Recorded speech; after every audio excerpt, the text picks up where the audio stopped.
இந்த படத்துல வந்து பயங்கரமான ஒரு விஷயம் பண்ணியிருக்காங்க. அது வந்து இந்த படம் பார்க்க ரிலீஸ் பண்றதுக்கு முன்னாடி கோபிநாத் அவர்கள்ட்ட வந்து ஒரு இன்டர்வியூ ஒண்ணு குடுத்திருப்பாங்க.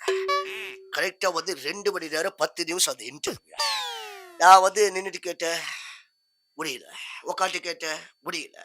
அப்புறம் வெளிய போய் சாப்பிட்டுட்டு பிரியாணி சாப்பிட்டு, பீடா போட்டுட்டு, ஐஸ்கிரீம் சாப்பிட்டு வந்து பார்க்குறேன், அப்பயும் முடியல.